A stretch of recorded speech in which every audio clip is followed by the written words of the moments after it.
talked about it in letters, and we talked about it on the phone. But how you really feel about it, I don't really know.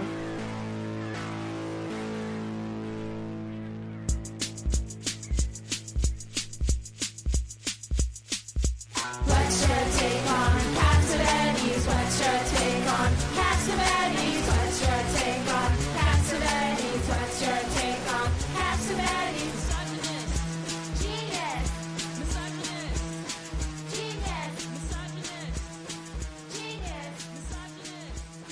Genius. What's your take on Cassavetes? What's your take on Cassavetes? What's your take on Cassavetes? Welcome to There's Sometimes a Buggy, Irresponsible Opinions About Classic Film. I'm Elise. I'm Dave. This week we conclude our Setsuko Hara Acteurist Oeuvre-view series. We're going to be talking about a pair of films that we, in our planning stages, did suspect might be cameos, and in fact they actually were. We'll be talking about The Birth of Japan from 1959, and then 1962 version of 47 Ronin. Also known as Chūshingura. Right. In many, many different Japanese theater versions. Famous legend or based on fact story. Both were directed by Hiroshi Inagaki, and we'll talk about both of them. We'll talk about Setsuko Hara as much as we can in these films, but she does not appear for much of the running time. So Elise, shall we dive in? The Birth of Japan, a.k.a. Three Treasures. What do you suppose the three treasures were?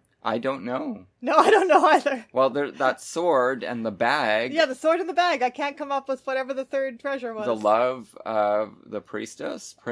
I have no idea. Like her sacrifice, yeah, maybe? That's what I was thinking. That was like the best treasure? Hey, that's good anyway. Okay. I should just say that. You read up on it a bit. Nobody talks about what the treasures are? I didn't find a whole lot on the film itself. I found some things out about the legend that it's based on. Kojiki and Nihon Shoki, two epics. Religious literature for Shintoism. Kojiki is claimed in its preface to have been composed at the request of Empress Genmai in the early 8th century. And the other one, Nihon Shoki, looks like the same thing. So this is very early in Japanese history. This is before the shogunates. Kojiki is supposed to be the earliest extant Japanese literary work. I don't know anything about the history of Japan. Certainly have no expertise in Japanese history, but I do know that they get their written script from China. So obviously there were people living there before the 8th century, but they had no means of writing anything down until then. Similarly, although Shinto itself is probably an ancient religion, I had always assumed that it was a form of animism, so it was very surprising to me to find these Greek-style anthropomorphic gods in this movie. But apparently the anthropomorphization of these animistic spirits only occurred at quite a late date with the Buddhist influence. The earliest written tradition regarding their worship, the worship of kami, is also from the Kojiki and Nihon Shoki, which is, I guess, why the recountings of these gods is interspersed with this story of this prince that is found in the same sources. Now get this, during the late 19th, early 20th century, Japan's leadership expelled Buddhist influence from Shinto and formed state Shinto, which they utilized, quoting Wikipedia, as a method for fomenting nationalism and imperial worship. Shrines came under growing government influence, and the Emperor of Japan was elevated to a particularly high position as a kami. With the formation of the Japanese Empire in the early 20th century, Shinto was exported to other areas of East Asia. Following Japan's defeat in World War II, Shinto was formally separated from the state. So this queasy sort of enforced religion, which elsewhere in the article there are scholarly statements to the effect that it's never really had much to do with everyday religious life in Japan or everyday practice of Shinto, but the state Shintoism, I wonder if this strange recent history with it had any impact on the very, I would say, disrespectful depiction of the gods in this of course. film. They're comical. They're purely comical. That's not uncommon common in other anthropomorphized god. Yeah, but I'm sure as well. state Shintoism itself didn't take that approach to the kami. No, obviously not. The history of Japan is very fraught with this kind of issue, right? Because they were very much on the periphery of the Chinese Empire, very much in cultural debt to China and feeling provincial. There were a lot of growing pains there, so it's not a surprise that when they got enough cultural and political leverage, they wanted to chart their own course. So they were trying to push everyone away. You can see the logic in that. However, it does result in some warping of the culture in a particular way in the 1920s and 30s when you were getting this fascist nationalism, expansionist nationalism. Now, speaking of cultural inferiority complex, which Canadians know a lot about, Yeah. the obvious inspiration for doing this movie and the style in which it's done is Cecil B. DeMille's Ten Commandments. Obviously, not primarily as religion versus religion, but as blockbuster versus blockbuster, wanting a domestic equivalent to compete, right? And it totally worked. It was the highest grossing film of 1959 for the studio Toho, and the second highest grossing domestic production in Japan for the year. It's in Toho scope, everything that you would want a big blockbuster to be. It's got a huge star-studded cast, which is how Setsuko Hara came to be involved with it at all, obviously. It doesn't have a big role for her, and most of the people that appear in it are very fleetingly glimpsed. It's also got that both of the films have that could be characterized as problem that I talked about when we did our Jennifer Jones series, when we got into the cinemascope of the 50s and 60s, that everything has to be, well, mostly everything is in wide shot. Yeah, like very, very wide shot. Everybody's tiny, you can't see their faces most of the time. Yeah, it's the snakes and funerals problem, yes. Obviously, it worked out financially for all concerned. The story of this prince, Yamato Takeru, the account in these early literary sources, there's no volcano mentioned, so that big finish outdoing Cecil B. DeMille, probably the most impressive effect in the film, because most of it isn't an effect. It's just a volcano erupting. That seems to have just been tacked on for a big finale. It's the parting the Red Sea moment. But going far beyond how the Egyptians died. Burning in lava. And there was water too, so there was like fire and flood happening there at the end. Toshiro Mifune is indisputably the star of the film. He's in a dual role. That's true. And his prince is front and center for most of the film, except when we're in heaven. The gods, or at least that god, what was his name again? Susano? Seemed to be introduced as a sort of two planes of existence analog for this prince. And the thing that ties the worlds together is we hear the story of where this dragon tail sword came from and see it depicted. The special effects are wretched. Well, the dragon's pretty good. Completely charmless. They are like Star Trek original series level of special effects. Well, sure, but this is before Star Trek. Of course. This is the studio that did the Godzilla movies, although they also did lots of other things, like most of Neruda's movies, most of Kurosawa's movies. So this one didn't do a lot for me. I knew going in that it wasn't going to be my type of thing. I actually did appreciate what they were trying to do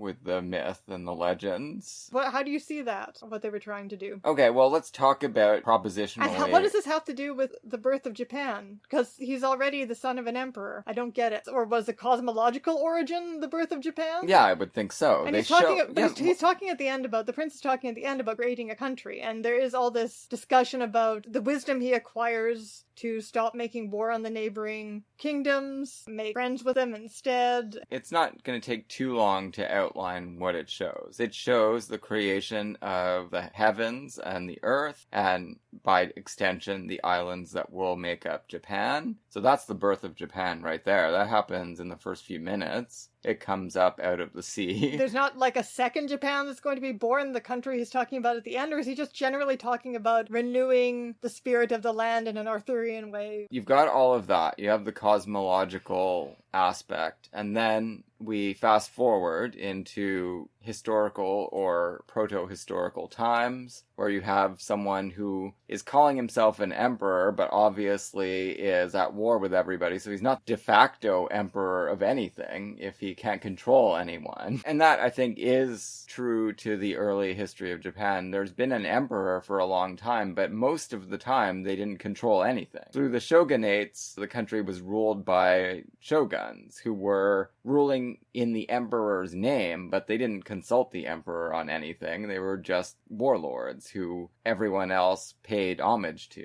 And they did control most or all of Japan at different times. And if this history that was written down even at the time, the idea was to bolster the rule of the ruling class, then I guess this is a kind of nationalistic epic like the early Shakespeare history plays. Well, yeah, except that it's better than that in a lot of ways. Well, a lot of things are better than those plays. The emperor as this placeholder, kind of like a Camelot period, right, where there was harmony, universal rule under one emperor, and the lineage is still going. Like, it's been going for a couple thousand years. You mean better from the perspective of the ruling class? They are in the mood to all unify. They can rally around this figure of the emperor. There's always one actually there, just waiting. What I took from it is that it shows this awful Game of Thrones series of maneuvers by different people. Like the first scene that we see in the human scale time, the prince, this beloved prince coming into the village and giving a stag to the villagers to eat. They love him, and they are gossiping about his brother, who is not so great, although he is the elder brother, so he's supposed to be the heir. None of this story about the prince being this great guy or these Game of Thrones maneuvers against him, or in fact his effort to unify the warring kingdoms, none of this is mentioned in the Wikipedia summary. Obviously there could be variants of the story I'm not aware of. Yeah, I'm sure they're picking and choosing, and what they're doing clearly is pointing the way to a new orientation toward the world for Japan. That's what I take from this movie. So a post-war exactly interpretation of the myth, in other words, in which Japan is not going to war with the countries outside of Japan. Exactly. Never mind with the kingdoms within it. Quite interesting because it's all in prospect, right? The movie ends with nothing resolved except a lot of the bad actors engulfed by lava, but we don't actually see Japan be unified into this wonderful utopia. That is for the people watching the movie to do. It's the promised Japan. Exactly. Japan just joins this world community or something where peace reigns. I figure that is what the intention was. Well, to this film. that makes sense, assuming that the Wikipedia account of this story in those chronicles is complete, and this is the movie screenwriter's editions. That would make sense. Yeah. And this prince, it's not just that he can unify and he has this vision of peace, he also has progressive social views, which they take pains to show. Over and over again, this one guy in his retinue keeps trying to traffic the local women, sex traffic the local women, and he keeps getting a sound beating for it, but he doesn't give up. But not only that, the warlords who are really ruling things rather than the emperor, pulling the strings and trying to get the prince killed, they are responsible for passing all these laws that result in the stoning of people for various offenses, most notably marriage across class. We saw something like that in the Mizoguchi's The Crucified Lovers. Yeah, I think those were real laws. Yes,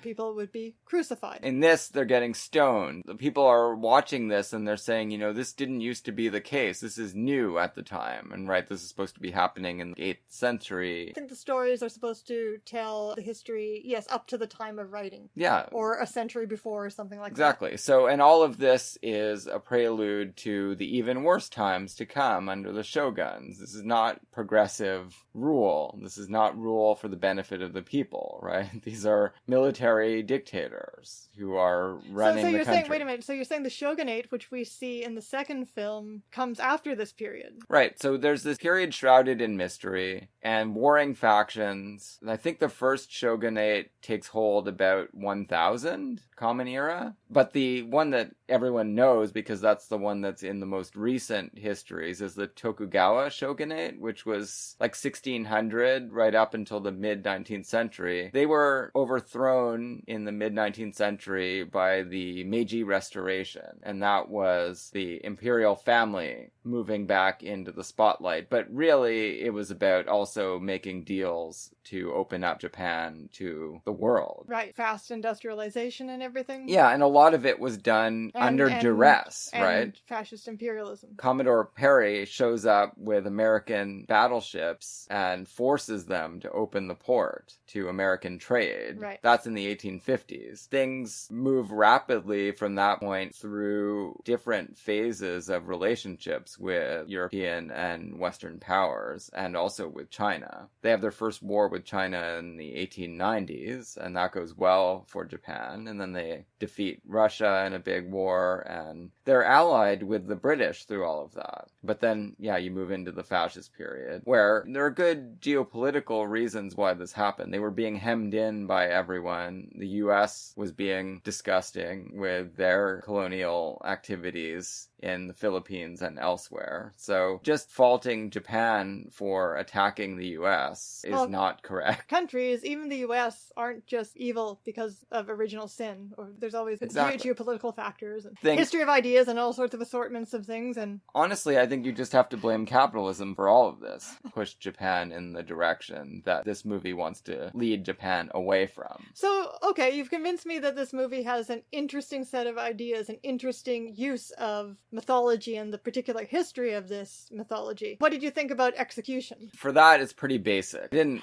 love the movie, that's for sure. Toshiro Mifune, he can be an incredible actor, and sometimes he can be what people are thinking of when they're talking kind of negatively about Nicolas Cage. And this one, he's more on the bad Nick Cage side of the spectrum.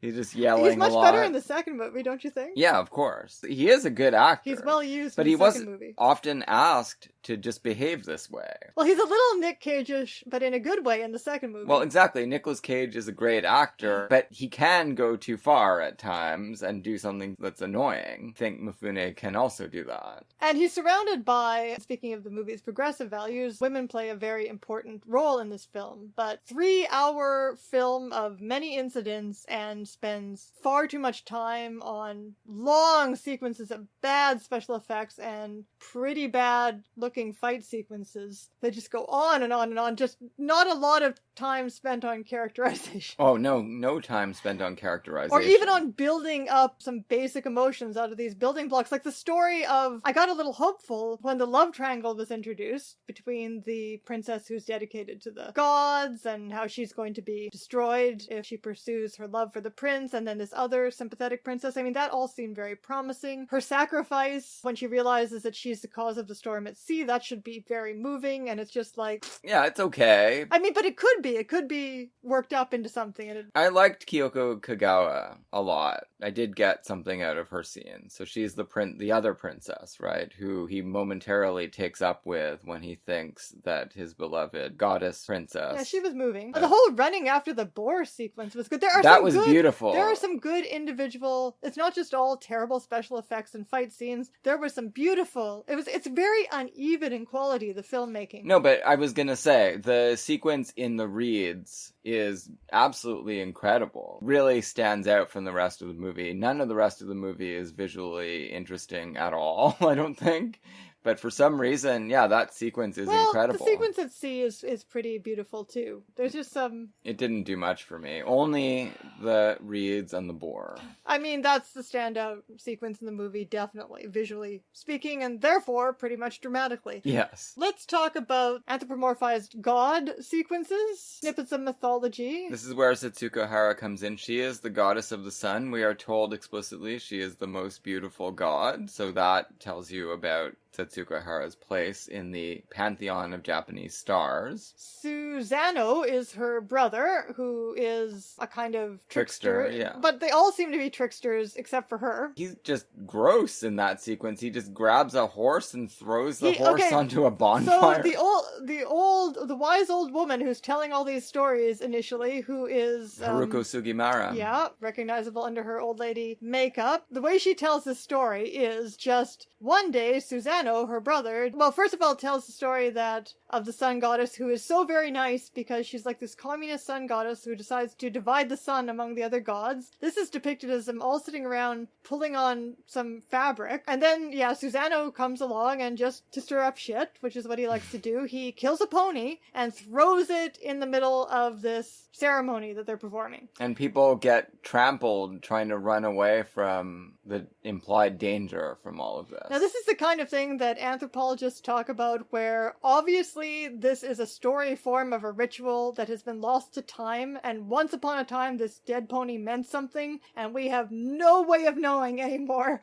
what that is. Well, now it's just a weird goddamn story. There may be scholars that know, but there's no context in the film for us to not at all. latch onto. So damn weird. Obviously, when they decide to do this obscene dance of laughter to make the sun goddess come out of the cave, this is clearly understandable as a fertility ceremony. Well, they use the rules on her, basically, to lure her back out of her isolation. They pretend that they are laughing and rejoicing in the splendor of an even better goddess. Yes, as the rationalized story, but I'm talking about the reason the dance is actually being performed and why it's a sex dance. It's a fertility ritual, and they need that. Sun. They need that in order to bring the sun back. Yeah, and then they trick her with vanity. They put a mirror on a tree, and anthropologists would probably talk about how the tree is yet another version of a fertility goddess, or therefore it is in fact just another version of herself, and may refer to some kind of effigy that was actually created of the sun goddess. Who knows? Setsuko Hara does do a great job with the material she has here. I think that she plays these scenes in a really fun way. She is extremely vain. And haughty. But then she breaks a laugh at the end when she realizes how she's been tricked. Exactly. She Very can cute. laugh at herself. It's great. The most fun part about it, as her appearance in the film, is that it kind of proleptically anticipates her retirement, doesn't it? Sure. And her refusal, her withdrawal of her glorious self from the world and refusal to be coaxed out again to shine upon us. Yeah, and we've been a much poorer globe ever since. And then there's the dragon sequence. Well, that is fun. Yeah, that's maybe the most fun part of the movie. So this is where Susanoo shows a different side of himself. Now, this is also in the Wikipedia entry on Shinto, the weirdness that the kami are not considered metaphysically different. They're like superheroes. They have powers. They're not considered metaphysically different than human beings, which is in fact true of the heroes of Greek mythology too. I'm sure it's true of lots of early religions that have these quasi-divine heroes that's later rationalized as, one parent was a god or something. Yeah, like but Hercules. really it's just a hero who is not divine but who can do anything, who has superpowers. He happens upon besieged family. They're down to one daughter. They've lost 7 Well, they are a children. royal family, aren't they? They're all princesses. Well, they're gods. They're earth gods, they said. Oh, okay. Yeah, But- see, like... But they can't fight this 8-headed there's dragon. No, definite line, and we don't know when between God and human and how they all live and what they can all do, and we don't know when these dragons were created or what their status is or who made them, but they seem to be pretty much on an equal par with these gods. Susanoo says, I'm going to do something about this. You're not going to lose your final daughter, and that daughter is played by Kyoko Kagawa. Leviathan, or chaos in Hebrew religion, and also lots of Near Eastern religions, which is where a lot of those stories come from, is contemporaneous with Yahweh, with the creator god. Sure. It's just basically the principle of chaos. So the monsters and the gods all come about at the same time, or all have always existed. And then it's just that the god is himself like a super version of a culture hero who defeats the dragon of chaos and therefore can create order. Right. And Susanoo has been on a kind of quest for self-discovery. He's been crying and screaming at the heavens because his mother died and his father hates him. And this is also the situation that the prince is in, right? So we get a little bit of character development for him. Not just the guy that throws the horse on the fire. Find out some of the reasons why he's troubled. He's had a bad upbringing. But the best part of this is where he turns the princess into a comb. Well, yeah, exactly. He's like, I'm going to keep you with me to protect you. I can't just carry you around. That would be awkward. I've got to use my sword, so I'm going to turn you into a comb. And he has a little conversation with the comb. And is that comfortable? And she says, no, it's great. And then the parents look at each other like, that's fucking crazy, man. Yeah. Like they just, despite the fact that they are themselves gods and they know about dragons and stuff like that, they've never seen a princess being turned into a comb before. Why would you do that? And of course, the whole time you think he's going to destroy or lose the comb. And I swear there's got to be a variant of this story in which that happens. Otherwise, why bother turning her into a comb? But yeah, well, in this case, she comes through it all fine, and they put out 8 vats of sake for the dragon. So the dragon is not at its best in this fight. Well, you'd think that someone could have come up with this before. This is not a genius plan. Well, who knew But also that dragons would go for the sake? It's true, he also has to do some pretty amazing sword work that is not amazing to watch, and that goes on for a long time, because there's no even attempt at the illusion that this sword is connecting with anything real. No, in none of the scenes, the swords never look at all like they're hitting their targets. It's just like a blood that opens up Not eventually. even remotely. And it's not charming. I don't myself require realistic special effects, I just require them to have some sort of interesting impact. I do like the look of the dragon, though. It's very cute. It's like a little child's puppet dragon. Yeah, that's what I don't It's like a freaking because Ed Wood scene, Yeah, this sequence. it doesn't seem mean. It seems It's very cute. friendly. And It's not friendly. We know it eats the princesses, but it does look cute. yeah, exactly. So that's one strike against the peaceful message of the film, because he should have made friends with that dragon instead. But The dragon is the dragon of chaos. exactly, you can't, I guess, You can't make befriend friends that. with it. No, sorry. You can only befriend other humans, apparently, or humanoids. Anything else that we want to say about the 3 treasures? I don't think there's a lot more to say. I mean, it's bleak, right? The ending is really bleak. Everybody that you've been following through the movie is dead. Just about. Well, that sequence was actually kind of, maybe not an excitingly choreographed battle scene, but it was gruesome at points and moving. And Mifune's death is kind of like Boromir in Lord of the Rings. He just gets arrow after arrow after arrow into him. Again, apparently the prince in the legend just dies of an illness. Oh, really? Well, Yeah. they gave him a much more exciting send-off than that. He turns into a white dove. That is in the legend. And goes off to the celestial plane where all is harmony. Yeah, well, I mean, that's an uplifting ending. It is, but on Earth, nothing is settled at the end of this film. No, he's been talking about this idea, as you said at the beginning, he's been talking about this idea of a unified country. Where people live happily and are taken care of by the state rather than pitted against one another. Sure. And that has not happened yet in 1959. It has not happened yet in 2020. We're waiting. We're waiting. Follow that bird. So, Chūshingura, you did not enjoy this? I enjoyed it a lot. I think it's a good movie. I just was very disappointed that this was the way Setsuko Hara went out. She's only in a couple of scenes, and Yes, but unlike... this is all by her own choice. It's not like a tragedy. She does nothing distinctive in this film. Can't even see her at all. I wasn't sure it was her most of the time, right? Oh, I was. You could tell by her voice, but Yes. you can't even see her face at all. Well, that's how I felt in all these Jennifer Jones movies from this period. I don't think anything was nearly I was this so bad. mad that I couldn't see her face. It, like, really distorted my view of the films. When I was watching it, I was imagining a whole backstory where she was deciding behind the scenes, okay, I agreed to this movie, but actually I don't want to be in it at all. I don't want you to get anywhere near my face, and maybe my stand-in is doing some of the scenes. I do like that the last thing that's ever said about her character in this film is that she will never cry for the rest of her entire life, which is going to be spent in exile mourning her dead husband. The last thing that's said about her is this talk about a letter being written to her by her son, right? Oh, that's true. That comes up again later. But the last kind of comment on her as a character is this thing that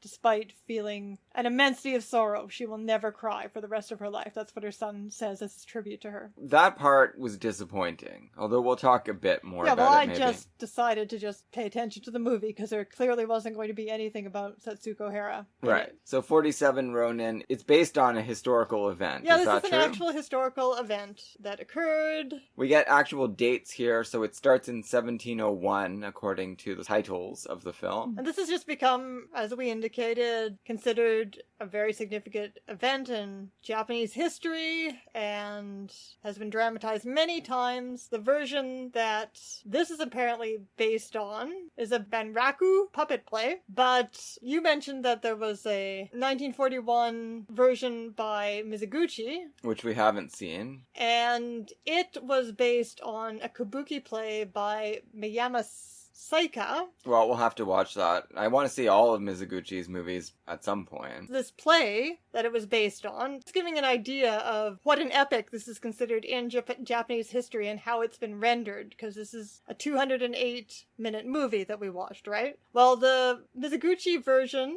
is longer. Is almost 4 hours long. Well, no, it's 223 minutes in 2 parts. And it was based on a kabuki play that was in 10 parts. And I looked up how long an individual kabuki play is generally, and 4 hours. So 40 hours. Here's what the Wikipedia entry on the Mizoguchi movie says, which I thought was very interesting.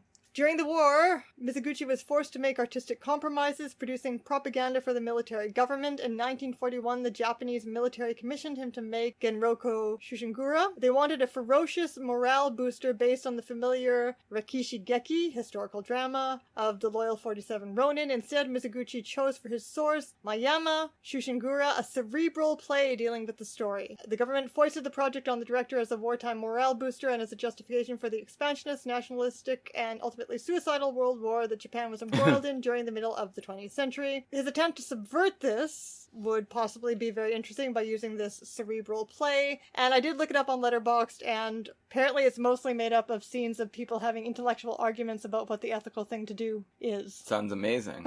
So we're going to have, and a lot of the dialogue is based on the historical record, sort of like Dreyer's Passion of Joan of Arc. That probably sounds like torture to you, but I think we would find that, to you the listener, but I think we would find that very interesting. Sounds ideal. So this version is very different. This movie is like a beautifully made, beautifully shot, good-looking machine, completely meaningless movie that kind of struck me as a marriage between Zero Dark 30 and a heist film. Yeah, that's a good description. In terms of an ethical pointer toward a better world, it has none of that. Nothing to offer. Nothing to offer in terms of meaning at all. It's really deeply rooted in its 1701, 1702 period and what would have been considered ethical at that time, but it doesn't feel like there's any reflection from 1962 perspective on it. No, not at all. Speaking of Zero Dark 30, as a reference point, it ends up being just a film about a group of men whose function in life, that they derive meaning from, is to serve the honor of their clan and their lord. And that is what they do. They do it effectively. It's easy to root for. You get on their side. The guy that they want to kill is scum. They take pains to illustrate that, yes. And so by the end of the movie, you have been inexorably moved in the direction of wanting them to annihilate this man at all costs. And if he gets away, you're going to be really upset. It's just brilliantly done. It's a brilliant construct of a MacGuffin, like just of a nothing. I think the most interesting thing about it is the way it uses Mifune's character, because he's kind of in our position. He's watching all of this happen, and he looks on with admiration at the end, but he doesn't take part in any of it, and he probably thinks it's kind of not important, ultimately. He kind of helps them out at the end. Doesn't he stop some guys from joining and trying to stop them or something? Yeah, but he doesn't join them in their actual raid, and he's not committed to what they're doing. He just admires their consistency, basically. Yeah, but his moral position on life is that I'm going to wait around for someone to pay me enough to be a hired mercenary. Yeah, exactly. That has a lot more in common with a 20th century viewer of the film. We're all just waiting around for a job that offers the right pay and benefits. We don't have loyalty. Our labor isn't good enough to sell for a high price, but other than that... Well, of course, yeah, we're not as good at what we do as Mifune is. Whose skill is to toss bales into the air. Right, or at the end, we do see he's able to take on like 10 people at once with that lance that he has. Yeah. So he's really good, but he has no loyalty to anybody, and he does seem to think that's stupid. So as sheer filmmaking, we start off with a fantastic sequence, which is the whole setup for this lord and his clan's downfall. So he is A Lord Asano. And he's a young greenhorn of a lord who I guess just recently got into this position. Well, obviously he did because he's going to be hosting these envoys. Well, there's a lot of really complicated rules that govern interactions between nobles under the shogunate. If you deviate from any of them, you could just instantly disgrace your clan and have all of your possessions taken away from you and redistributed to other henchmen. And he knows this, and he knows that there is this particular noble who's been assigned to him for him to get the etiquette book from. You have to have a guide, and it is customary for the lords to bribe this guide heavily. Yes. Now, I don't think the movie provides... You can take either perspective that you want to on this lord. That he is a greenhorn and a prig who, idiotically, for no reason, just decides to trash his clan based on his own version of moral rectitude. Or you can think that he is taking a serious stand against corruption. Well, I think it's both. He's like in the position of Cordelia at the beginning of King Lear. He is dramatizing the fact that there are these totally different ethical and moral codes that are pulling on people in his position. On the one hand, there are ways that these nobles interact with each other, and they involve a lot of greasing of palms. They're basically the bureaucracy that is keeping Japan under the thumb of the shogun. But on the other hand, they're supposed to be these paragons, and that's what they use to justify their position vis-a-vis the rest of society. And this guy has just taken that too much to heart. And there are these imperatives that are being pushed all the time about anti-corruption initiatives. Nobody pays any attention to them except for him, apparently. So he's internalized both of the codes, so he's torn apart by it, and he doesn't know how to do both. What the movie does show, I think, is that he's also an idiot, right?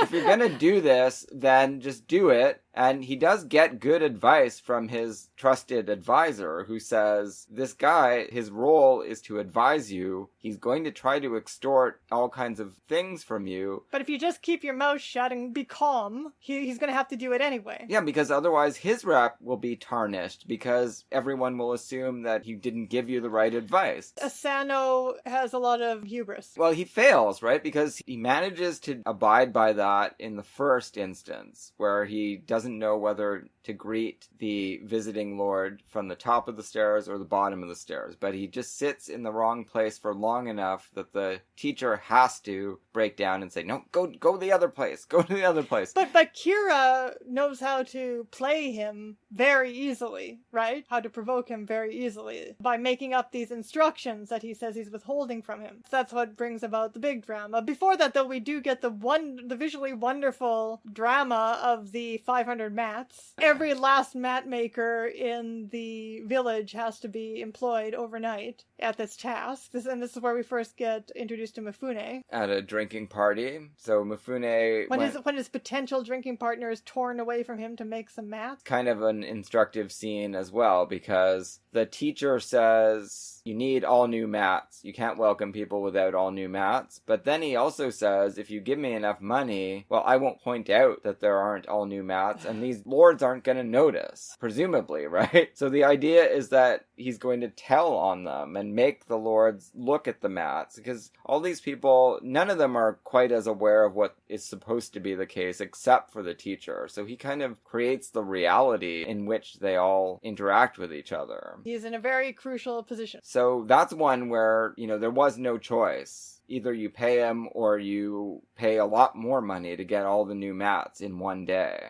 And that's the way they choose. Although, there again, Asano is just going to give up. It's his henchman, or, one of his rōnin, who becomes the guy that we follow all through the movie. He's the one that says, well, I'm going to do it. I'm going to find the mat makers. We're going to get this done. Is that Horibe? Yeah, he's the one with... His dad is also a rōnin, and they fight together at the end. So that hurdle is cleared. The hurdle ritual of greeting people on the stairs is cleared, but yes, then the instructions, that's where it all goes bad. If Asano was really going to be a character that you could root for all the way to the end, well, he should have just stuck to the strategy. But no, he takes the bait. And then as soon as he's been just mildly insulted, he goes psycho. Backward Baron. No, can't stand for that. In order to avoid the insult to my honor and my clan of being called a backward baron, I'm going to just completely destroy it. Yeah, dishonor everybody, right? And he knows this. The Chamberlain, who's a major character, also does realize Asano did fuck all of us over. He broke the rules. Everyone agreed and knows about these rules. You're not allowed to draw your sword and attack someone in this sacred place where the nobles are gathering. But the way the whole sequence is done, with the kind of dynamic camera work following him as he attacks and attacks and attacks this guy. He slashes his teacher in the face with his sword. Teacher who is like 90 years old. So it's like, there's no way to really feel like this is justified. No, and then the envoy, the teacher, Kira, he gets blood. He bleeds on the envoy, who is horrified by him and like kind of sort of kicks him away. Yeah. It's amazing. It's beautiful. None of these figures are at all sympathetic. None. No. I guess then our sympathy is supposed... But can it? The question is, can you then feel sympathetic for this band of samurai who... They are doing this mission, again, it's like a bank heist. They are doing... Even in a bank heist, you're trying to get money. They are doing this mission because this is their function in society. Well, they're trying to get honor. You just have to accept the code that they live by, and then you see that, yes, they are very honorable. They're very good at being who they are. Which I guess is just as ultimately meaningless as getting a lot of money from your bank heist. Yeah, right? Within its own terms. They're not doing this for love of this lord because he's an idiot. He is an idiot. Yeah. Maybe they have some personal affection for him, but they know he fucked up. It's not about clearing his name or anything, because his name can't be cleared. And they even kind of give him chances after this to back away from it. To give an account or to declare he was insane, and he won't do any of it. Yeah, so that is a very interesting scene, right? The investigators come. It's like CSI. And they want his statement, and they tell him straight out, and this is the offer they make to all nobles who get out of line. They just say, well, tell us you were mentally deranged, right? You were mentally deranged. And he won't do it, again, because he's a jackass. And then one of the guys says, well, then at least give us your account of what happened. Were you provoked? And the other guy's like, well, it doesn't matter. If he's saying I did this of my own free will and I knew it was wrong, then it doesn't matter why you did it. But he won't do that either. But then they do make, it's kind of like the few moments of grace given to Charles Lawton's Emperor in that Cecil B. DeMille film we watched, Sign of the Cross. The whole sequence of one of the other nobles talking to him about the late blossoms falling. Yeah. And the poem that they compose about it, the sequence of his harikari. It's all very beautiful and moving. It's a sad end for a guy who just really wasn't up to the challenge of filling this role in that society. Position, yeah. Yeah, as a regular guy, he seems fine. Like, he has a lot of good relationships with the people around him. But yeah, he fails. He's like Serpico. This whole movie is about everyone ultimately. Doesn't like that corruption, but still wants to be a policeman. Everyone that you meet, except for Mifune, has to kill themselves by the end. That's true, the kind of society it is.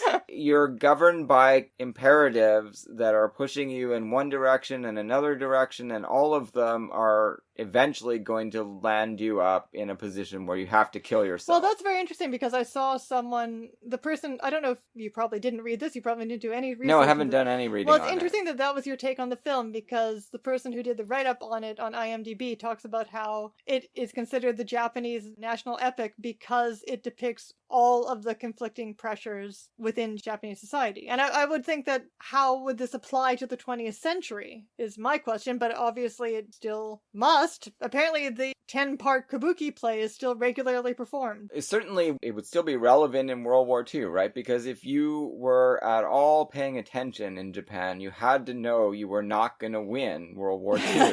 And they kept doing it. They kept going. We see some of the psychologically destructive effects on that, as we talked about in that final Ozu film that we talked about in our last Setsuko Hara episode. And the film does present all of it in a kind of value-neutral way that can be That taken as a critique. It might be just like Zero Dark 30. It might be genius. It might be a critique, or it might be an empty, meaningless machine of a movie. Probably both. Setsuko Hara's role is as the wife of the Chamberlain, who is basically the ranking samurai after Lord Asano kills himself. And he must devote his life and destroy his marriage and ultimately offer his own life in order to get together this band of men to do this heist, assassination. So the right thing to do by his lights is set all of this up, set everything in motion so that they can get this revenge on the person that brought about the downfall of their clan. Because otherwise their only options are to become farmers, and as lifelong samurai, that would be a real come down in class. So. Well, no, the other option, which sounded like the option that they should have taken, really, and he does present it as one, what they can do is say, look, Lord Asano, we know he screwed up. You're going to take this castle away from him and give it to someone else. Why not give it to his brother? So is there no account of why that didn't happen given in the film? I thought I just missed it, because apparently in the Mizoguchi film, the offer is made and it's refused. Well, they didn't show that in this movie. They just skipped right to the fact that, yes, that would be the reasonable thing to do, but we're not going to do it. We're going to do this other thing that is much more valiant, and we're going to have to kill ourselves as soon as we do it, because we know it's also wrong according to our social laws. And again, I looked up the more extensive plot description in the Mizoguchi film entry. In that film, they are ordered to commit hara-kiri. Well, of course, that's what happens here too. And it's an allowance made for them, because it's an honorable way to die. I guess the other way to die would be stoning, firing... No, for samurais, it's always, when they invade the sanctum of the villain, and they get him alone, they want him to kill himself. That would be the honorable way for him to go. But he's already told us he's all such a through... disgusting creep that he's not able to take that option. Yeah, that's the only way in which he's more like me than anybody else in the film. He thinks this is all stupid. Of course I'm not going to kill myself. I don't want to be a samurai like these morons. Yes, I want to be the teacher. But he also wants to live forever, as he keeps saying, for more money and... more lust. More lechery with these female servants that are grossed out. Not like him in that way, I hope. And his wife is grossed out, and everybody's grossed out. And he's like 90 years old, and at the beginning of the movie, after attaining this position, tells his wife, I'm just getting started. Yeah, There's going to be more money, more wealth, more positions, and more women. And he keeps saying that right in front of her. Yeah, well, she leaves at that point. She goes and lives somewhere else. So after this incident, she goes and lives somewhere else, because she's like, well, I'm not putting up with this when I could get disgraced. Because he's like crying on his sick bed about how he wants to live forever, and you're just not supposed to do that. But he has powerful allies. I liked her performance. Yeah. Which is just to kind of look on in disgust a lot. His chief champion is Yusugi. I remember Yusugi particularly because that's a powerful character in Nobunaga's Ambition, which was a video game. Okay. Strategy video game. I didn't know you were a gamer. Not much, but I did play it sometimes with my friends in high school. I didn't have the game. No one's going to know what you're talking about because you're really old. It was a strategy game, though. It was kind of an anticipation of the kinds of games people play now. It wasn't a shooter game. It was really like on a map. You make decisions about how to conquer the next territory, and you have to feed your people rice and tax. Well, that's done you a lot of good. But anyway, Yusugi is the one that's backing the teacher and helping him to amass this huge army of his own henchmen and bodyguards. 50 bodyguards. Yeah. Now, again, the way the movie is set up, it's fascinating, that part of it too, right? Because it's not a suicide mission. They know they're going to succeed if they get in there. But they keep talking about how they're going to lose their lives for this. Right. So if you're watching it and you're not thinking it all the way through, you think, okay, they're expecting to die in the act of capturing this guy. But no, they're expecting to all survive and then run a sword through themselves. Yes. And that's what happens. Almost none of them die in the raid. No, it looks like there's more of them afterwards as they're marching down the street with the head in the bag. Yeah. Well, I'm sure they do bring in a lot of people that are just happy to see this guy dead. But Shogun is not and says, okay, well, you have to kill yourselves now. So, nice parade. Now it's time to die. So it all builds up towards, and I have to say, there was a lot of complaining about the 3-hour length on Letterboxd, but... 3.5 hour. But for me, I was engrossed the whole time. It went by like a breeze. breeze. That Michael Mann movie we saw, Heat, that's pretty damn long, isn't it? Not 3 hours, but... Yeah, it is 3 hours. There you go. I mean, it's like Heat. It's like an action movie that goes by like a shot that's 3 hours long. Unfortunately, there's no Al Pacino. Well, actually, there is a kind of Al Pacino grabbing ass, and it's the Kira character. Yeah. 2 Al Pacino movie references in one episode. That's right. Yeah, so it all builds up towards, we get all of their plotting as to how they're going to get into this place and get around the bodyguards. And There's a seduction. This involves some use of women. So there's a seduction of the sister of the master builder, the carpenter / architect who designed this house with all the secret passages. And we even get the con artist story of falling in love with your victim. Yep. And they do get a nice little resolution before he has to go kill himself. He comes back and says, yes, I did fall in love with you. I'm sorry about how we met that way. And then there's another couple that forms. Yeah, and they have a sadder ending. I have to admit, the cast was so vast that I missed a lot of the relationships and interrelationships that were taking place. Now, this other couple, was that the woman of a shady past who falls in love with one of these samurai? Yeah. Right, okay. She can't let him go. Like, and I mean, who could, really? Even though she knows the option is he dies after this mission or he dies now with me, and they choose that option. I don't know. I don't think I would have chosen that, but... And she says she knows, well, she loves him. She really loves him. They love each other. Yeah, and she says she should have known what she was getting into and all of that. And then there's a little drama of our friend from many an Ozu movie, the comic actor. Yeah, Daisuke Kato.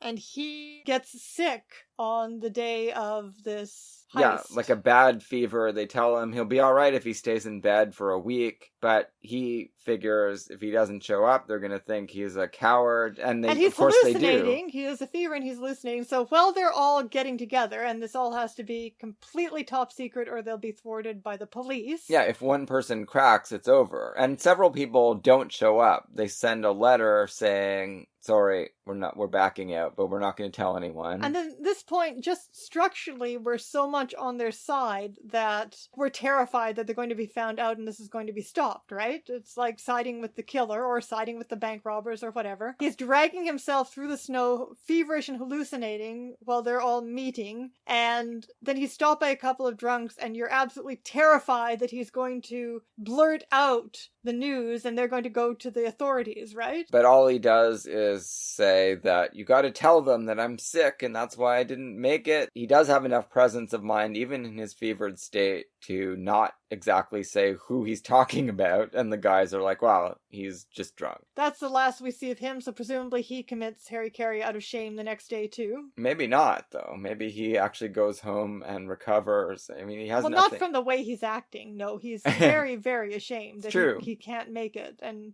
do the honorable thing. And then they finally get into the building and they're hunting this guy down, and there's, of course, there's been a secret passage prepared for him, and he doesn't take it though. Well, he's 100 years old. He can't get very far. Right. This is the thing. So they actually find him in the compound. Eventually. It takes a long time. They figure he's escaped, and they're thinking about what their next move is, and someone finally whistles, which is the signal, and they drag him out. Everybody else is dead or somewhere outside of the compound. But there's a big pause where Oishi is saying, well, don't worry, guys. If we all have to just sit down and kill ourselves now without having accomplished our mission. Still, we've done something. And here. You're like, no, you haven't. We've made a statement. No, you haven't at all. You haven't even made a satisfying movie. Good for them that they do find this old guy, and they ask him to kill himself, and again he says, of course I'm not going to do that. You're all idiots, and cries. Actual accomplishment of the revenge, this is what Hamlet plays around with too. The thing about the revenge plot is that the actual accomplishment of the revenge can never, and the Searchers plays around with this, can never actually be satisfying. Except in this case they do seem satisfied. They are, but are we? Well, no, of course not, because it's a dumb thing to do. I know, but I have been with them the whole time, wanting them to get this stinking rat of a man, right? And for the machine of the plot to fulfill itself. And usually there's some kind of twist. Dating as far back as the Iliad, usually there's some kind of twist where in the end someone at least realizes how unsatisfying this is before they do it. But here, they don't ever realize that. They are happy. No, because the twist is that they have broken the law and they have to kill themselves.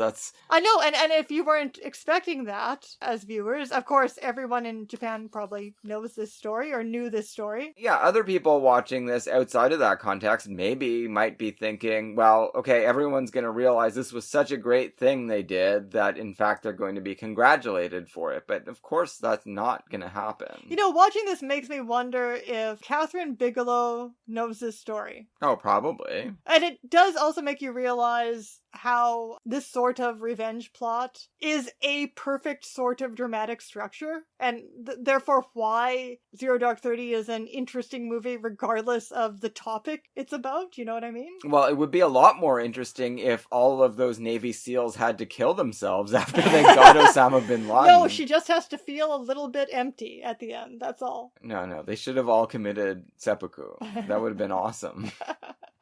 It was a really great movie. But I would also like to see what sounds like an extremely different version. I think I would like the Mizoguchi movie a lot more. But yes, this was very interesting and very bleak. But the last thing I wanted to say about Setsuko Hara, I guess, what I've learned from the whole experience of watching these 20 movies or so, is that I guess I never realized what an amazing comedian she is. Now, you don't really get that much in these two films, except for the goddess. In the Sun Goddess, yes. Yeah, and just in general. I mean, there were a few movies that we saw that I'd never seen before. What are you thinking of? There's End of Summer, which was incredible. Which is very understated comedy in that. Oh, and then there's Daughters, Wives, and a Mother. Yes. She was with hilarious the in vacuum that. cleaner. Yeah, exactly. So these are things that I'm taking away from it that I didn't come into our series with the idea that she is one of the great comedians, but I really think she is. I would love to see more, because she did more comedies, and those are typically the ones that are not available right now, to us anyway, in subtitles. There's a lot of funny moments in Sudden Rain, too. I mean, almost all of them have funny moments, right? And it just stood out more this time that that's a really important part of her arsenal. Well, and I guess the other thing is that in terms of her persona, we have seen her play against type a lot. We've seen her play very angry characters, very, very angry characters, sexy, sexually messed up in the head characters. Pretty disturbed characters, yes. I mean,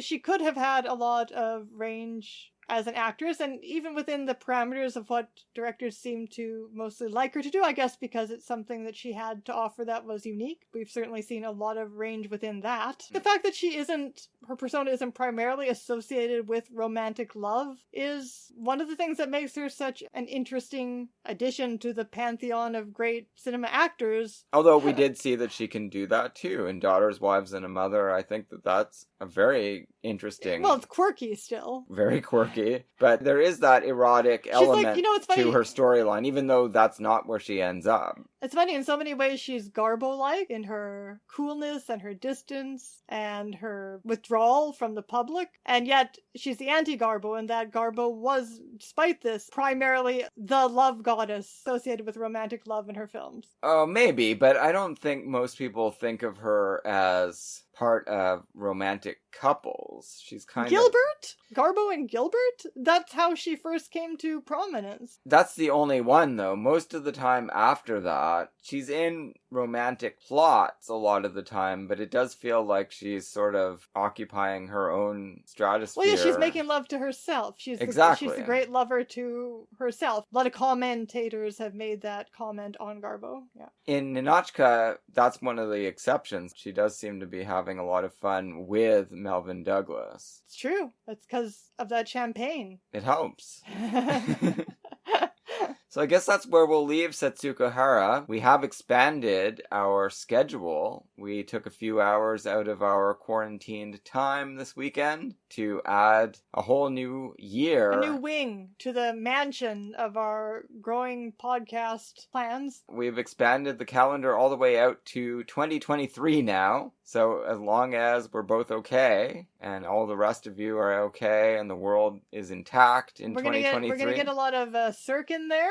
A lot of unexpected Cirque, I hope. Yeah, we're going to be doing some Ovals movies, some Jacques Becker movies. We're finally going to get to talk about Mizoguchi. We found a way to get that in. We've even got a totally normal Christmas episode coming in 2022. And some complete surprises, including some things I bet you've never heard of before. So, yeah, I hope that you'll be joining us all through the years for that. The Acteurist Oeuvre-view, of course, continues on its merry way. Our next contestant is Clara Bow. That's true. Oh, that's going to be very exciting. So in December, we're going to be getting started on Clara Bow's filmography. Well, I mean, there's a dozen lost silent films. Yeah, but we're going to be doing a good percentage of her films. Everything that we could get our hands on, we will be talking about. After Clara Bow, it's Margaret Sullivan, then Daniel Day-Lewis, then Jean Arthur, and then Dorothy McGuire. So a little closer to home, next week, what's happening? Next week, Elise, it'll be the Hollywood Studios Year by Year, Fox Film Corporation. This is the last stand for Fox Film Corporation because it's going to become 20th Century Fox in 1935. So we'll be talking about Music in the Air, directed by Joe Mai. First of many Joe Mai films on Joe Mai later shows up to save Universal in some very lean years, or at least we hope his movies will provide some salvation from the dark years at Universal. Well, I've seen House of the Seven Gables, and I'm a Hawthorne fanatic, and I think it's a fun adaptation. So that one, already, I know it's good. And we've also got, I think, Warner Brothers 1937. They're both Joe Mai movies. Oh, cool. All right. We're going to get to know Joe Mai very well. Across Excellent. 3 different studios. But this one is an adaptation of a Jerome Kern musical comedy. My favorite great American songbook composer. So this movie, I always liked it. I've seen it once. So we'll be revisiting that for me, and Elise will be encountering it for the first time. It's got I've Told Every Little Star in it, Elise. This is the moment that Dave thinks is the key to Mulholland Drive. Great song, obviously. Not literally the key, that's a different part of Mulholland Drive. The version in Mulholland Drive is a 1960s version by Linda Scott. Anyway, we'll talk about this again next week. Judge Priest is the other film. Oh, I'm excited about that. Directed by John Ford, a mainstay at the Fox Film and 20th Century Fox compound. Because I have become a Will Rogers fan, not of his columns. No, his New York Times column is pretty dire, pretty phoned in, but his movies are pretty great. His Fox movies have